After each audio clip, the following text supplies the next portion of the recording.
गुण तीनों की भक्ति में ये भूल पड़ो संसार।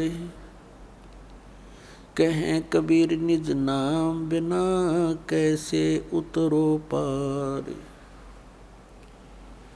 तीन देव की जो करते भक्ति उनकी कदे ना होवे मुक्ति।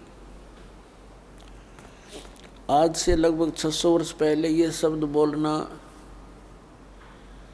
कि तीन देवता ब्रह्मा विष्णु महेश जी की जो भक्ति करते हैं उनका कभी मोक्ष नहीं हो सकता।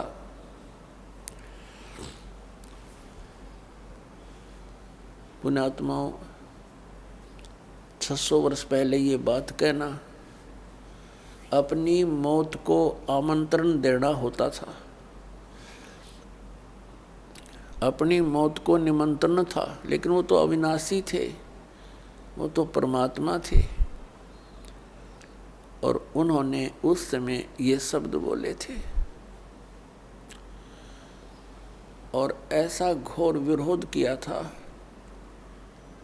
उस मालिक की उन लीलाओं को जो पढ़ते हैं आंखों से आंसू नहीं सूखते। ऐसे जुल्म गुजारे थे उस परम पिता के ऊपर, हमारे भगवान अपने पिता के ऊपर। अब जो विरोध कर रहे थे वो भी उसी के बच्चे, ब्राह्मण काजी मुल्ला उसी परमात्मा के बच्चे हैं। उस परमेश्वर ने किसी को भी दुराशीष नहीं दी, नहीं तो वो समर्थ शक्ति एक पल में अगर इन दूसरों वो हमारे पिता ना होते तो उनको बहुत कुछ दंड दे देते, ऐसा दे देते पूछो मत। जैसे एक बार गोरखनाथ जी के साथ मजाक कर दिया किसी ने और उसने इतना गुस्सा उठा, वह मंडली थी उसके साथ 400-500 की, उसने एक शब्द उच्चारण कर दिया कि खड़े हैं वो तो पत्थर बन जाएंगे और बैठे हैं वो सिद्ध। खड़े ज़्यादा थे बैठे थोड़े, तो खड़े जितने खड़े थे वो सब पत्थर की मूर्तियां बन गई। तो ये तो समर्थ हैं, कुछ भी कर सकते थे, लेकिन अपना पिता अपने बच्चों का अहित नहीं कर सकता, चाहे उसको वो कुछ भी कितना दुखी कर ले। इसलिए उस परमेश्वर ने किसी को दुराशीष नहीं दिया, कोई श्राप नहीं दिया, क्योंकि वो समर्थ थे।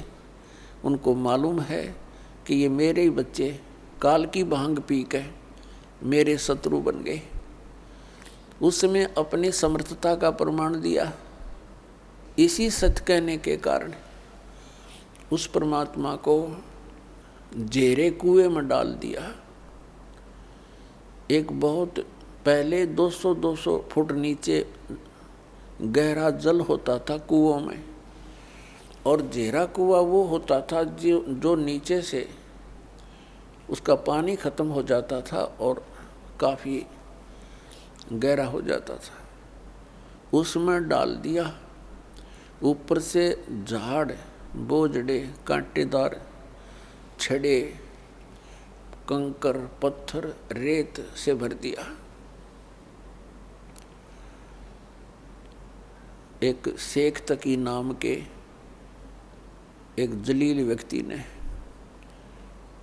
वो मुसलमान था, मुसलमान राजा दिल्ली का बादशाह सिकंदर लोदी था, और शेख तकी उसका धार्मिक पीर था सिकंदर लोदी राजा का। मुसलमानों को इकट्ठा कर लेता था, राजा के सामने नारे लगवा देता था, राजा पब्लिक को देखकर घबरा जाता था और फिर वो मनमानी सजा दिया करते थे। कबीर परमात्मा कुएं में डाल दिया, भर दिया पूरा, और कुछ देर के बाद वो गए सिकंदर लोधी के पास। परमात्मा कबीर देव जी राजा के पास उनके महल में एक कमरे में विराजमान मिले। क्योंकि वो समर्थ थे, वो पूर्ण ब्रह्म हैं, वो समर्थ हैं। लेकिन उनकी लीलाओं को देखा जाता है, पढ़ते हैं तो रोंगटे खड़े हो जाते हैं। हमारे पिता हमारे हित के लिए आए थे, हम उनके शत्रु बन गए। तो उस समय हम अशिक्षित थे। अब परमात्मा ने सबसे पहले ये रजा बख्शी, हमें शिक्षित करवाया।